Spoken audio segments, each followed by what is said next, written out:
Now it is my pleasure to hand the mic over to Micromentor's Executive Director, Anita Ramachandran, to get us going. Thank you, Michelle. Good morning, everyone. It's such a pleasure to be here and having a conversation about this very important topic, an exciting topic for us at Micromentor. I'm the Executive Director of Micromentor, as Michelle mentioned, and I've been have had the honor of leading Micromentor and this team for about 8 years now, and have been working on Micromentor's mission for about 11 years or so. So mentoring, supporting entrepreneurs, small business owners, it's really a deep passion of mine. I've been supported by mentors myself in my life, and I truly value and acknowledge and understand the importance of it. And before we kick off our conversation with Reddy, which we are really excited to be doing, I want to share a little bit about Micromentor with you.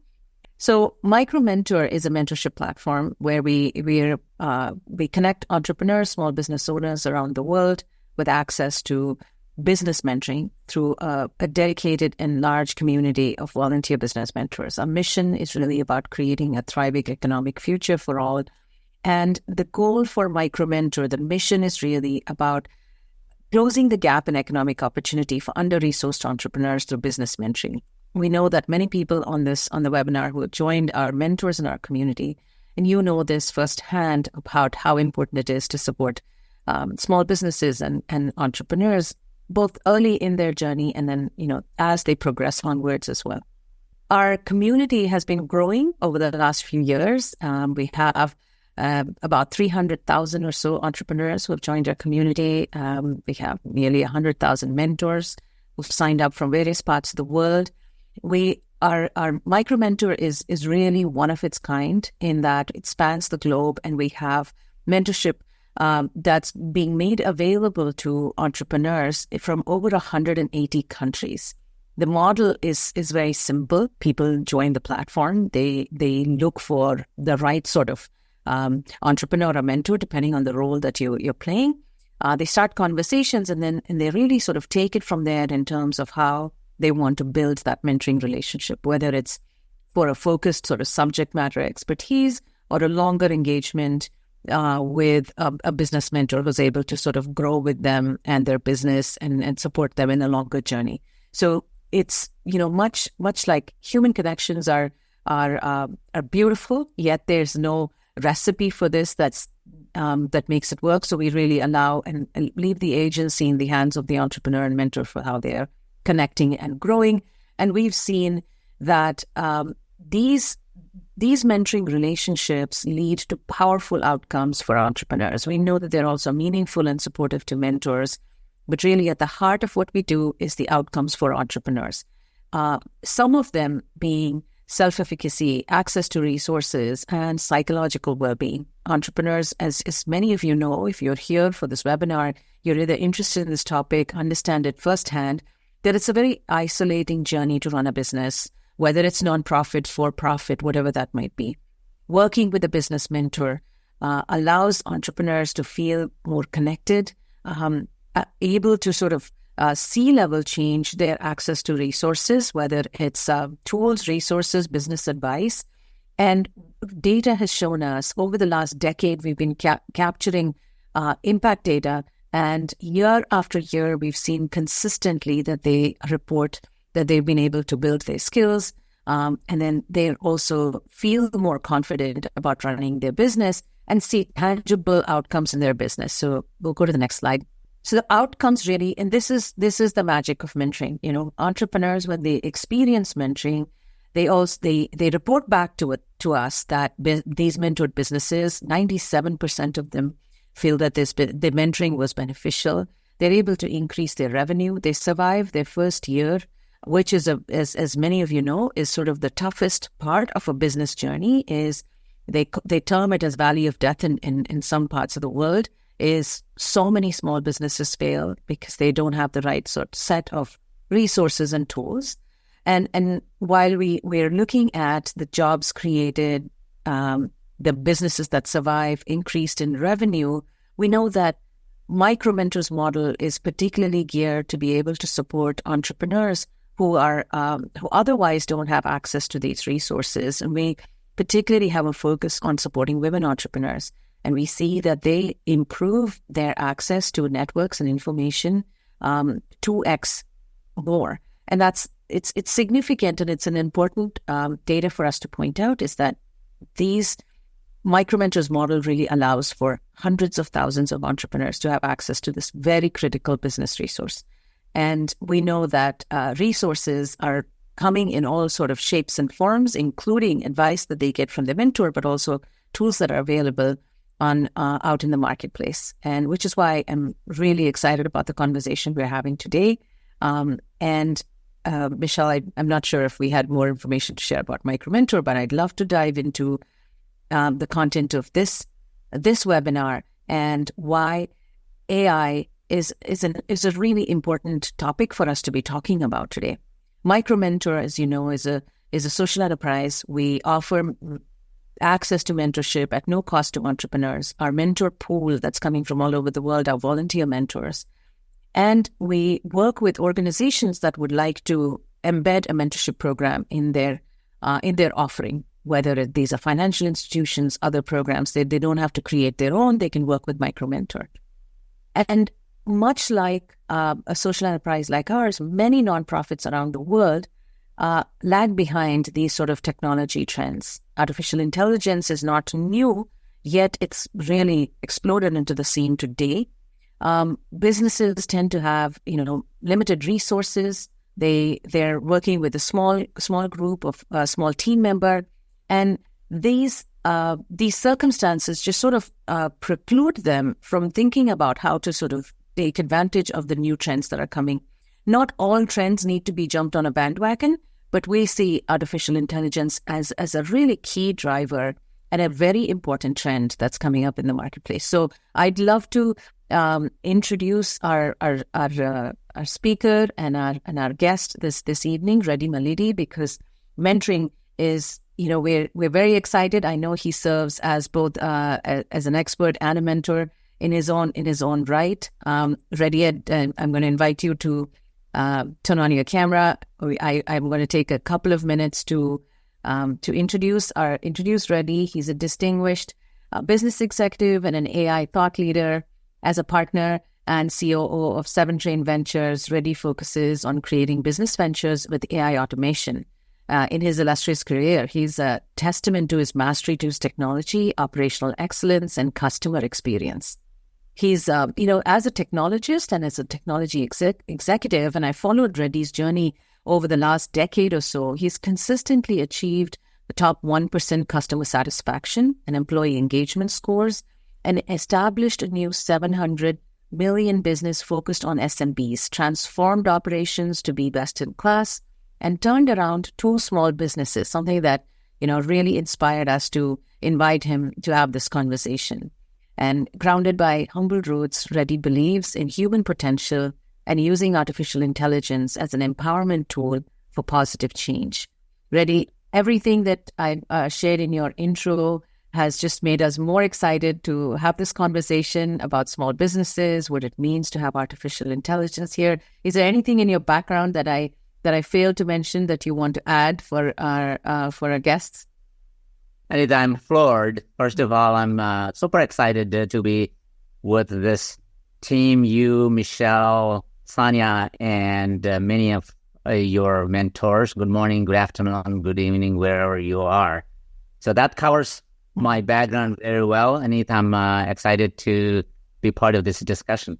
Great. Thanks, Reddy. Yeah, our team has been very excited about talking about this. I'm wearing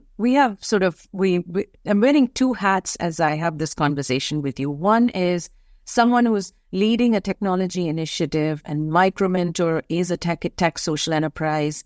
We're building we're very excited to be launching our new mobile app, a new platform. It's all coming out in a few weeks. So we ourselves are thinking about how best to utilize AI. And then our community is made up of small business owners and entrepreneurs, and in their own business journey, we're trying to think about how best to give them access to resources, how we can sort of empower our mentors to have access to this information. So in this conversation, we have sort of these two tracks that are parallelly playing in my mind, and hopefully we can balance the two in our conversation. But before we go into the specifics, I'd love to hear from you where you think we find ourselves in this arc of AI's evolution. It's not new. It's been around for maybe 2 decades or more, but it's come into I think, common parlance now. And we're talking a lot about it. And I believe it is a big macro trend that is here to stay. It's not a fad that's going to go away. So I'd love to hear from you, where do you think we find ourselves in this arc? You said it absolutely right, Anita. That's exactly right. This is not something that's going to go away. Mm-hmm. This artificial intelligence, the term itself was coined in 1956 by a mathematician / computer scientist at Dartmouth College.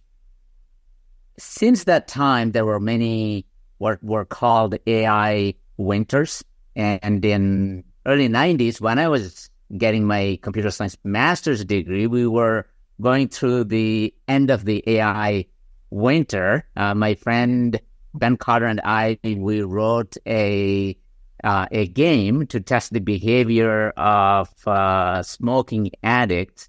We leveraged neural networks and Lisp programming, but since that time, in the last 20 years, things have dramatically accelerated. That made this into a reality. I worked at Intel, and now the computing power, imagine you can pack 1,400 transistors in the width of a hair strand, and the computers are thousands of times more powerful than 20 years ago. And the data exploded. It's so much data is being produced. Every day we produce data that can be 2.5 trillion books a day. So that is how much data we are producing. That's the second aspect. And then the third one is the algorithmic maturity. So these three things that catapulted AI to where it is a reality. To your earlier point, it's not something that is going to go away. It's not like the AI winters we had seen in our careers or before. So, but now it is a reality. It is a reality.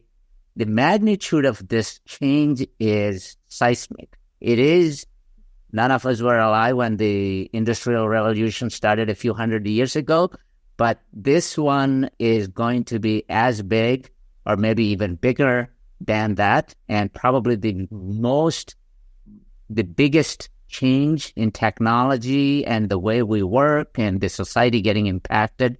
We're going to see that from AI. Of course, there is hype happening, but everyone needs to get on this and move forward so they can make the benefits for their customers, for their businesses.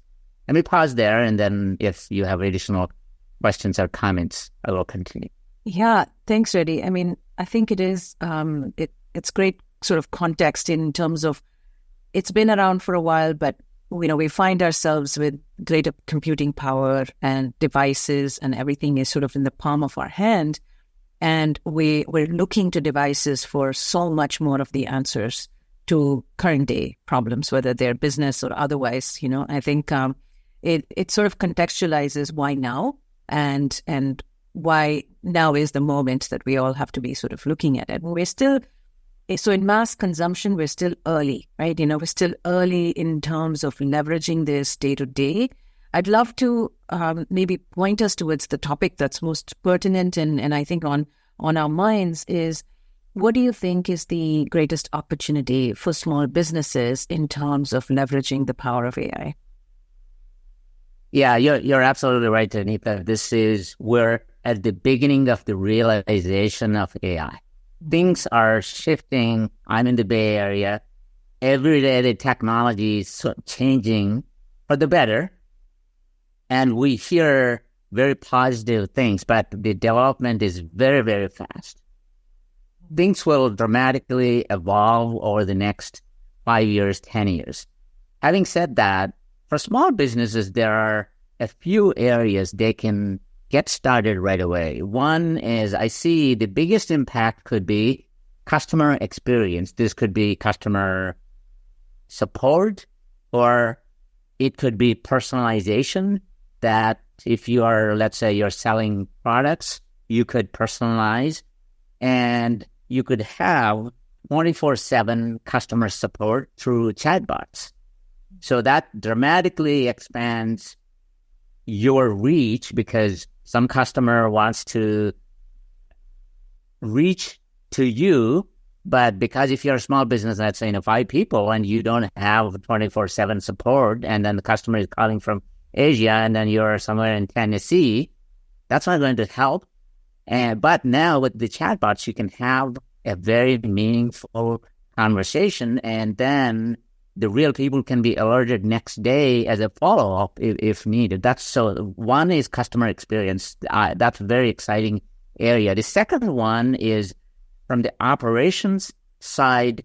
There are a lot of the workflows that small and medium businesses deal with. Again, small businesses, they don't have a lot of resources, but the AI can enable the small businesses from data entry, from billing perspective, from inventory management.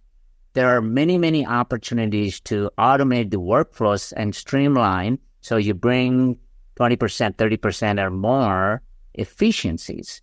That's number one. And the third one, again, I'm going in the priority order, but you can also, if you are producing content as an example from marketing and sales, you can automate that, you can generate the content. So those are top 3, I would say, probably small businesses can get started today. Oh, well, we work with our majority of our community, our small business community is micro entrepreneurs. So like you're saying, I think I love that you're contextualizing this in the context of the size and the scope of small businesses.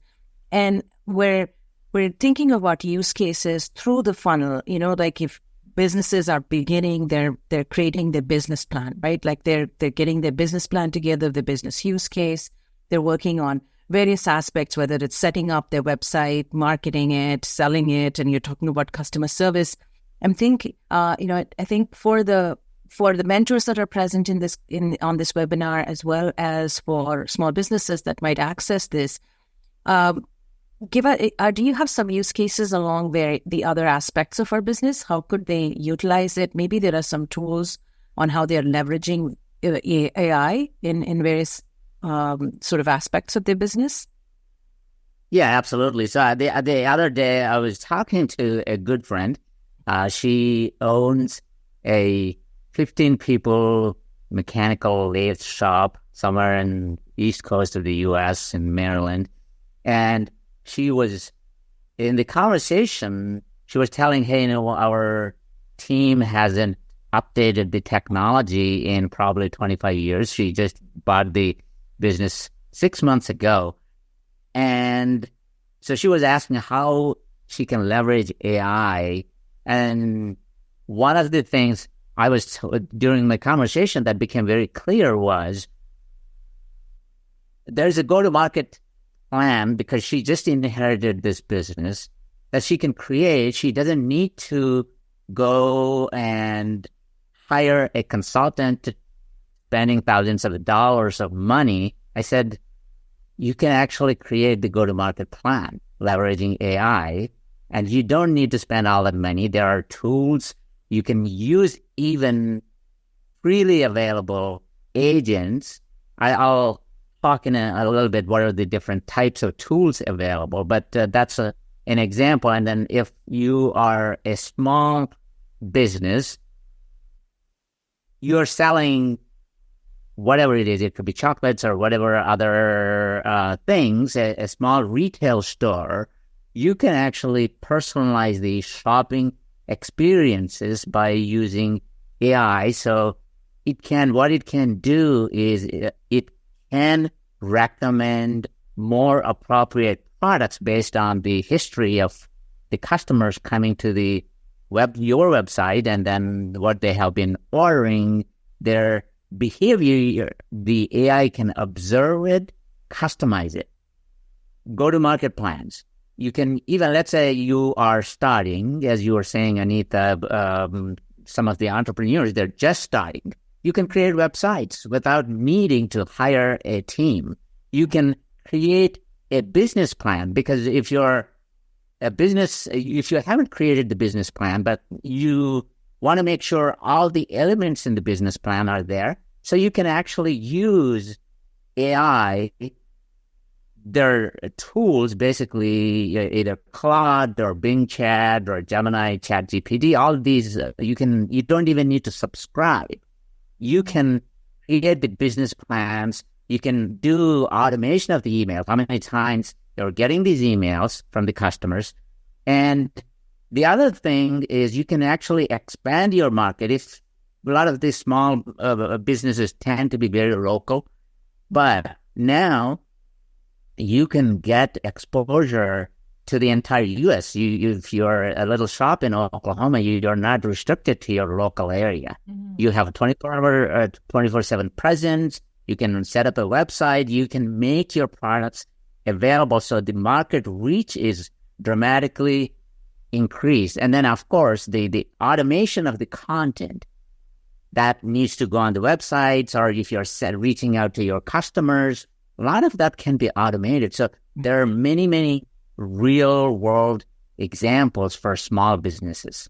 Then let me pause there, and then I can talk about the tools, specific tools, and I can give some examples there too. Yeah, I think you're putting a lot of you're giving us, adding more color in terms of the journey of a small business. Obviously, there's the needs of a small businesses are, some of them are pretty standard, like, the starting, how do you market, how do you sell, customer acquisition, customer support. But we have, so that's super helpful. I'm also sort of translating that in the nonprofit space. We do fundraising. We spend a lot of time on analyzing donors. I can imagine sort of really researching customers, thinking about donor briefs that we would write, laboriously, each page by page. All of that, I can imagine all of that sort of becoming much faster and creating more efficiency for how we can do it on the nonprofit side. On the tools front, and I think we even have a question from one of the guests around tools. I think the thing that most commonly people have utilized and started seeing is ChatGPT. So we're seeing that, but we know that there are more tools out there that are supporting small businesses. In fact, we reached out to our marketing team and we talked about what is it that Micromentor is currently using right now. And we're using ChatGPT, Jasper, Perplexity AI. That's what our marketing guru on our team is talking about. He talks a lot about how you can localize our ads, reducing cost of acquisition of customers and our entrepreneurs, reaching entrepreneurs and mentors. So we know ChatGPT is something that we're familiar with, but what are some other tools that small businesses can use? And then I'll check in on the question that we have very specifically about this, but maybe I'll let you start answering the question about what tools are available that we should be leveraging right now as a small business owner. Yeah, so keeping two things. One is resources, and the second one is costs to be very minimal. I would recommend a bunch of tools from what I call as agents. Everyone knows about ChatGPT. It's only one aspect of AI that helps small businesses, but Claude is another one. They have it's Anthropic Claude. It's really good on writing aspects, way better than GPT. ChatGPT tends to be very verbose. It gives you an essay versus very succinct messages. So I tend to use Claude for that purposes. And then Bing actually uses ChatGPT as the underlying, so you can get ChatGPT 4 for free by using Bing. That's a little tip there. And Google's Gemini, it used to be called Bard. It is good in some areas, but these, all of them have, and then Perplexity is really, really good. It gives, for example, it can cite the sources. That may not be a big thing for small businesses or micro businesses, but these are some of the agents that you can use. And then if you are using any transcription for your meeting, let's say you're meeting with a client, or Zoom or other virtual meetings, you can use Fireflies as an example. It can transcribe your meeting, and then it can put the actions, what the follow-ups need to be. So you can simplify that task. Instead of spending 30 minutes doing that, you can just check, oh, well, okay, in 5 minutes. So imagine the productivity gain there. And then there are tools, productivity tools, Rewind.ai is another example, Poise, that is another one. And if you are more on the artistic and the marketing content side, and then you want to use image generation, Midjourney is really good. I have used it. And for customer service, there are so many of them, but Chatbase is one of them. I have not personally used, but I heard good things about that. And if you are, let's say, a 3-people shop, and you want to create audios and videos in multiple languages and in different personas, because your customers might be younger versus older, women versus men, all these kinds of things, then you want to create synthetic voice with the same text. And 11 Labs is another tool that I tested it myself. It was pretty good. It creates these, again, these are very positive things for small businesses. There are translators and sales intelligence, but the basic things you can do with Claude or Gemini, Perplexity, ChatGPT, they can do a lot of those things. Even the free versions are pretty good. Mm-hmm. Yeah, I know that people are getting excited about hearing all the names that you're throwing. But for folks listening, we'll certainly capture all of this and share this out in the follow-on email. We'll give you the sort of the list of resources that we're using as Micromentor, and all the things that Reddy's mentioning. If there's a question that talks a little bit about process flow automation, Reddy, in terms of, do you know of any specific tools that support process flow automation? I think if that comes to mind, please share that as you're answering this next question. I'm hearing from you that there are many tools out there. Many of them are free. And I think depending on the area of business that you're looking for, it's almost like, let's start there. Search, find a tool that might help optimize it. The way that I'm hearing you say is that if we are approaching some sort of a business challenge or the next step, to avoid metaphorically the writer's block, ChatGPT has allowed us to sort of break the writer's block, but it could be applied in marketing. It could be applied in creating videos. It could be applied. I've seen and heard also in like the finance side, small businesses that are keeping their books, and in finance, there's some AI automation or AI support that's available. Can you speak a little bit about that? Because I know that's a very different aspect of the business that also is very important, but also requires, a small business owner to think differently. Yeah, actually,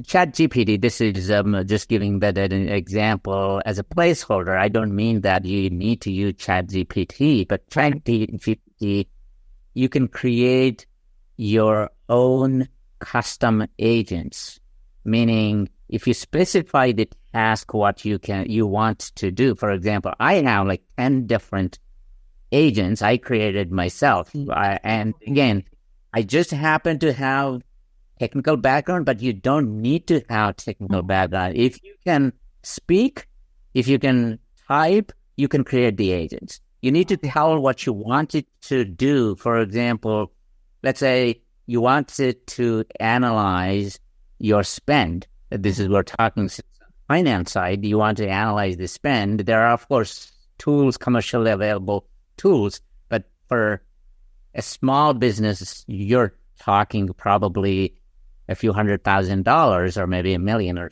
max, right? And you can dump that data into ChatGPT and then say, hey, this is my spend. Can you just give me the insights from this data? You can do that. There are multiple things it can do, from analysis of the information. If there are any outliers in this, let's say this quarter, something, you just gave it to it versus going through every column and row and analyzing. Sometimes the other thing I wanted to tell the audience is sometimes the data may not be structured, meaning it's not captured in one spreadsheet, or it is not captured in a database.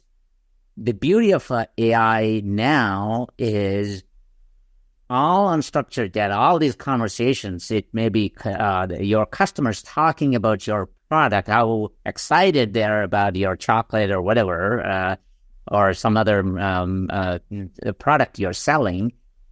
It can take all these unstructured conversations.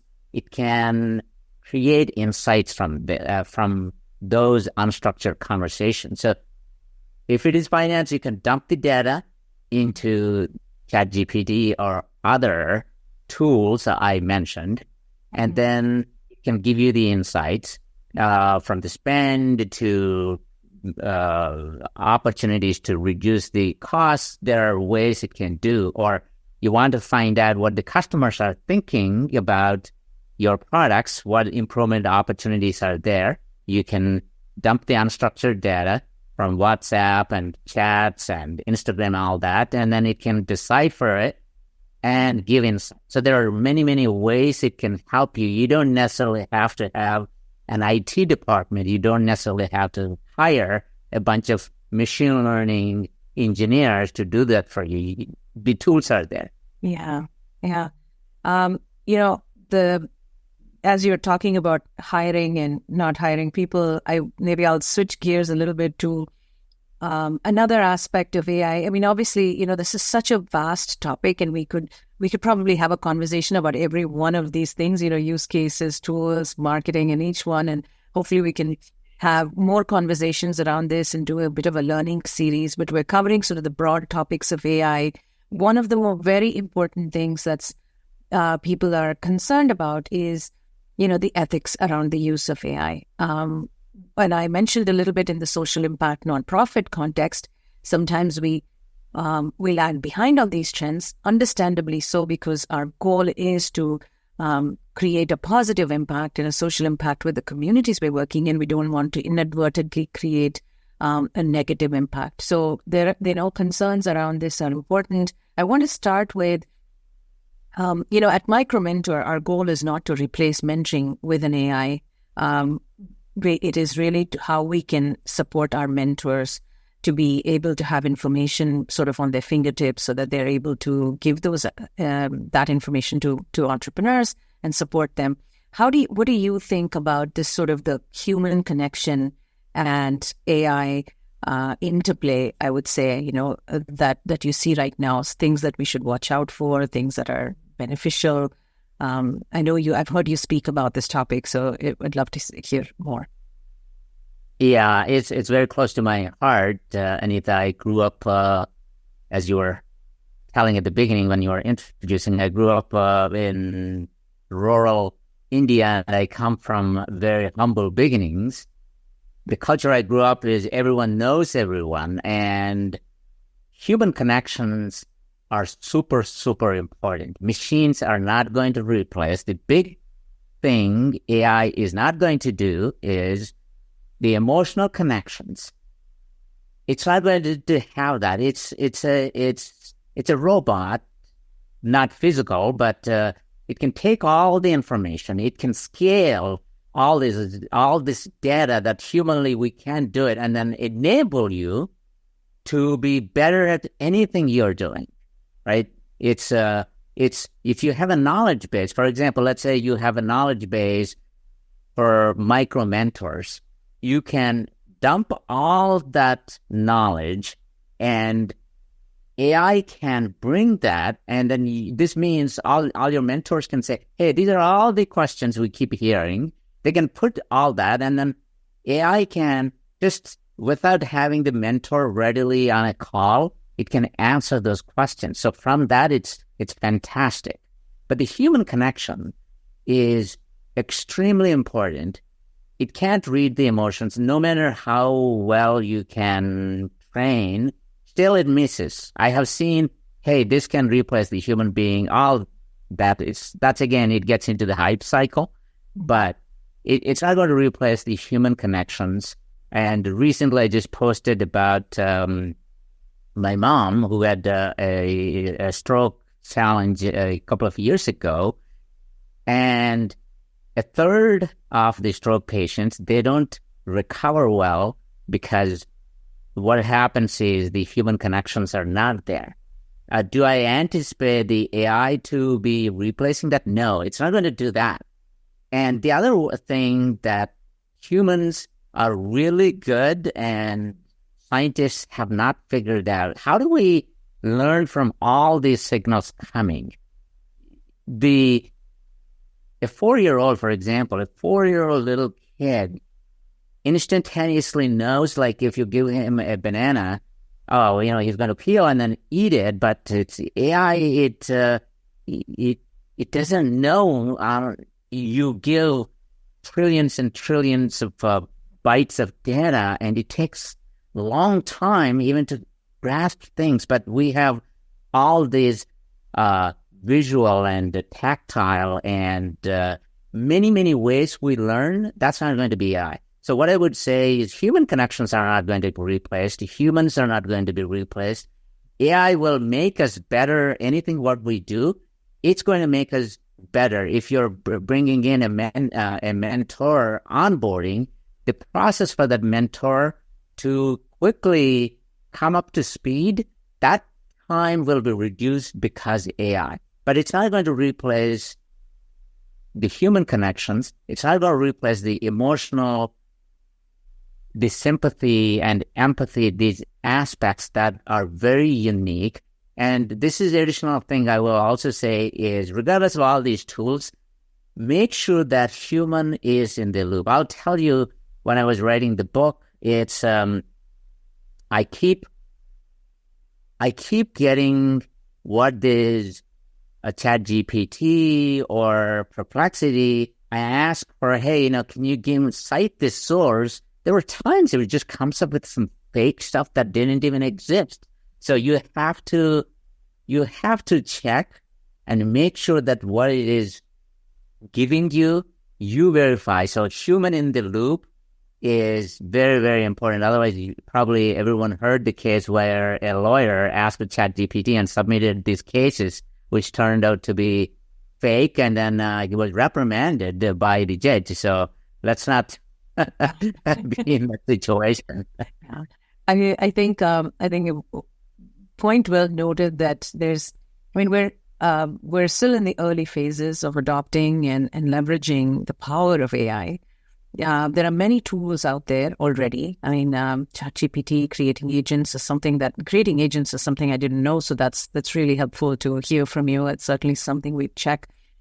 Caution around, we are the ones giving the prompts into whatever AI tool it is, and that's humans that are doing it. We also verify it can amplify and support a person's journey, whether it's a small business owner or a mentor. Maybe I'll sort of wrap up this part of the conversation, Reddy, with there's a lot. What sort of advice would you give entrepreneurs or mentors around, how to sift through all of these various tools that are out there? Is there a way for them to check what's a good one? What's the, validity of using any tool? Is there something that you use? Is it just trial and error, or do you have any recommendations and advice for folks? what I would say is, since a lot of them are offering these tools even for a short time for free, I would suggest experiment, because every one of your needs may be unique. The way you want to use a customer service agent is very different for a shop in Rwanda versus another shop in India versus Tennessee. Very different. It could be. So experiment. And I would also recommend that both mentors and entrepreneurs and these micro business owners start playing with these tools. Simple workflow. Use simple workflow improvement tasks, email writing, creating a little a marketing message. You can do all of those. Start experimenting so you feel how these things work. And as far as tools are concerned, ask others in the community meaning AI community. And for example, if someone sends me a message and then says, Reddy, this is my use case, and can you recommend? So then if I know the answer, I will suggest, and then, hey, experiment with this one, use this tool, and then see how it is. So we are all doing that. So that's probably the easiest way without spending a lot of money for consultants and subscribing to a bunch of tools. Yeah. I can see an entire industry coming up around just consulting around supporting with AI tools. So we're probably just sort of dipping our toes in all of that. I know we're sort of wanting to wrap up the conversation, and we want to. I really want to talk and hear about your book. There's one question that's coming up. That's, would you comment on what happens to your data when you give it to ChatGPT or Gemini? Some big companies like Intel don't allow employees to use it, since the data might have intellectual property is used to train the models. Is this a question you're able to sort of answer? I know it's a big one too. If it's a proprietary, I would be very careful, because once you give it to ChatGPT or any of these publicly available, they train. And the other thing is, behind the scenes, there are also human beings who are reading the data, because these models are not perfect. They're manipulating these models to get their performance to be better and better, which means if you have a very proprietary, especially IP, intellectual property, I would be very careful not to use that. They're putting restrictions on it, but still you need to be careful. Yeah. Especially publicly and freely available. You can actually deploy what we call as the large language models on your laptop locally. That would restrict, but that needs a little bit higher level of skill, which, unless, you are a few $1 million business, I wouldn't recommend going that route. Right. I know that there's a lot for us to consider and think about in terms of what are the, ethics of using this, how to be careful, but grounding it back in the small business owner's day-to-day, unless you're having something super proprietary, something that you invented and built and, from a small business owner's standpoint, what we're talking about today is that this technology is here. It is here to stay. And it can really support and augment and catapult you in your business journey without having to invest a lot of money, especially in the beginning. A small business owner is strapped for resources, strapped for cash, and they're trying to do a lot as one person, and then they're building and growing their team. And now you can grow your team for more strategically more important things rather than for manual work that might be, that can be supported and aided by AI. I mean, that's sort of generally what I'm taking away from your conversation, from our conversation, Reddy. That's a great summary, Anita. Mm-hmm. I'm super excited to hear about. I mean, I got very excited when I saw your LinkedIn posts about your book, the upcoming book that you're releasing called AI Unleashed, and it's especially that it was focused on supporting small businesses. I've had the privilege of seeing the table of contents. Very exciting. As a small business owner, sort of entrepreneur myself, I'm really eager to read it. Can you tell us a little bit more about your book, when it's coming, what people should know about it? The book, I'm super excited. By the way, I also used some of the AI tools, the writer's block you were mentioning. That was actually, my background was not the English major. I had engineering and business background, so writing doesn't come naturally, but I can dump out a bunch of ideas. It really helped to eliminate that writer's block. Having said that, the book is targeted to be coming out in early July timeframe, in time for the summer in the U.S. for summer reading. So it covers how to bring AI into a business, and it is a leader's guide for business excellence. How do you bring AI? Of course, there are some aspects of the book that I talked about, a little bit about the technology side. If someone is interested in knowing what is underlying all this AI revolution technology, without giving too many details, because in the Bay Area, things are changing every day.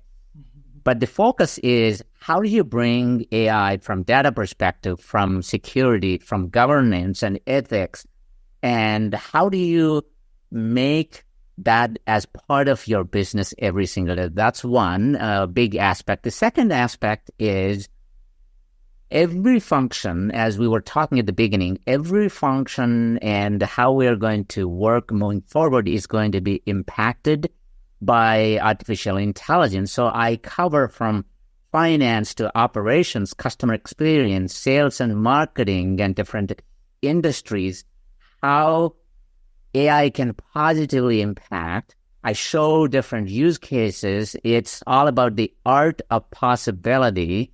It makes you think about, hey, okay, it's fraud detection to personalization and tracking the inventory at a third of the cost. All these ways you can leverage AI. I spend a lot of time in that section. And then I also talked about what the future work will look like, what the maturity models for AI will look like. So I'm very excited to bring the book in July. Yeah. And so people should follow you on LinkedIn, just see when it's coming out, like the actual day. Yeah, I'll be available. They will share that connect with me on LinkedIn. And I post there the updates about the book, and then I also post articles. I'm going to post one very targeted for small and medium businesses in a couple of weeks. Yeah, well, I know that, and I've been following your content, and it's really got me jazzed about learning more about AI. I've been listening to some of your interviews, and that's pointed me to different sources. I feel like I'm just dipping my toes in all of this, but it's been very interesting and exciting to see, to follow your sort of, your thought leadership on this space, Reddy. We really appreciate it. I don't think I can underscore enough that in our industry, when we talk about social impact causes, we're trying to, address root causes of poverty, health, many topics like this. I mean, in Micromentor, we want to reach 1 million entrepreneurs. Already we know that we can be targeted, localized, language, sort of specialized in how we want to reach our entrepreneurs. And that's changed dramatically just in Micromentor's journey. On our platform, we're thinking about how we can embed portions of AI into it. So we know that it's here. I hope that we can bring you back and, talk a little bit more about various specific aspects, especially as your book comes out. Thank you so much. I so appreciate your time. It's been, it's a really interesting topic. I really appreciate you spending the time with us. Reddy. Thank you, Anita. It was fun and sharing all this knowledge. It was, I really enjoyed it. Yeah, thank you. And I know that before people leave, Michelle, I'm going to hand it back to you to close us out. Yeah. Yes, thank you. Thanks, Anita and Reddy. Yes, such a great conversation. Yes, we will follow up. Thank you to everybody. We will follow up with an email to registrants with a recording of this webinar and an outline of some of the tips and tools that Reddy recommended, as well as a link to his LinkedIn account. And if you aren't already a mentor or an entrepreneur on the site, we do encourage you to sign up on Micromentor. And then we have a survey here after you close that we will that should come up on your screen And we encourage you to take that so we can get your feedback and continue improving these webinars. Yeah. Well, thank you. Thanks, Michelle. Actually, we ended on time. Yeah. A couple minutes. Thank you, Michelle. Great. Yes, Thank you, thank so you, much. Reddy. Thank you. Thanks, everyone. And thank you, everyone who joined us. We're really excited for this conversation. Yes, thanks so much. The webinar or the survey link is there in the chat. Please do fill that out. Okay, wonderful. Thank you. We'll keep the webinar open for the next couple of minutes so you can have access to that chat. Great. Thank you. Thanks, Michelle. Thank you.